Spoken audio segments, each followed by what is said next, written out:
Hoş geldiniz. Bu videomuzda temel selamlaşma ve tanışma ifadelerini öğreneceğiz. Haydi başlayalım. Merhaba, Merhaba, benim adım Mustafa. Senin adın ne? benim adım Eda. Memnun oldum. Ben de memnun oldum Eda. Nasılsın? İyiyim, teşekkür ederim. Sen nasılsın? Ben de iyiyim, teşekkürler. Nerelisin Mustafa? Ben İzmirliyim. Sen nerelisin? Ben Ankaralıyım. Güzel, tanıştığımıza sevindim. Ben de sevindim. İyi günler. İyi günler. Şimdi bu diyalogda kullandığımız bazı önemli ifadeleri inceleyelim. Merhaba, genel bir selamlaşma ifadesidir. Benim adım, kendinizi tanıtırken kullanırsınız. Nasılsın? Karşınızdakinin durumunu sormak için kullanılır.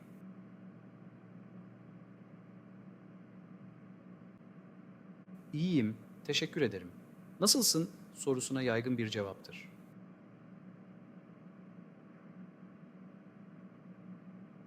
Nerelisin? Birinin nereli olduğunu sormak için kullanılır.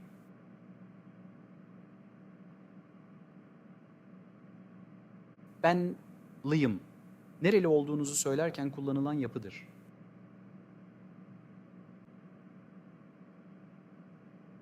İyi günler. Vedalaşırken kullanılan kibar bir ifadedir.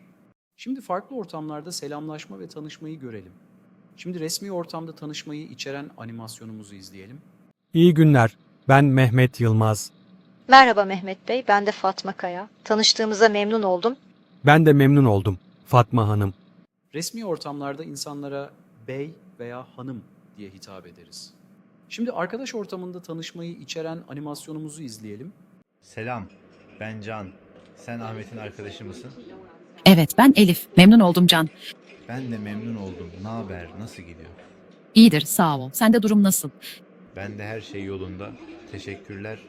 Arkadaş ortamında daha rahat ifadeler kullanılır. Şimdi öğrendiklerimizi pekiştirelim. Lütfen diyalogları benimle tekrar edin. Mustafa, merhaba. Eda. Merhaba. Mustafa, benim adım Mustafa. Senin adın ne? Eda. Benim adım Eda. Memnun oldum. Mustafa, ben de memnun oldum Eda. Nasılsın? Eda. İyiyim, teşekkür ederim. Sen nasılsın? Mustafa, ben de iyiyim, teşekkürler. Eda. Nerelisin Mustafa? Mustafa, ben İzmirliyim. Sen nerelisin? Eda. Ben Ankaralıyım. Mustafa. Güzel. Tanıştığımıza sevindim. Eda. Ben de sevindim. İyi günler. Mustafa. İyi günler. Mehmet Bey. İyi günler. Ben Mehmet Yılmaz. Fatma Hanım. Merhaba Mehmet Bey. Ben de Fatma Kaya. Tanıştığımıza memnun oldum. Mehmet Bey. Ben de memnun oldum Fatma Hanım. Can. Selam. Ben Can. Sen Ahmet'in arkadaşı mısın? Elif. Evet ben Elif. Memnun oldum Can. Can. Ben de memnun oldum. Naber? Nasıl gidiyor? Elif. İyidir sağ ol. Sende durum nasıl? Can. Bende her şey yolunda. Teşekkürler. Şimdi bir alıştırma yapalım. Boşlukları doldurun.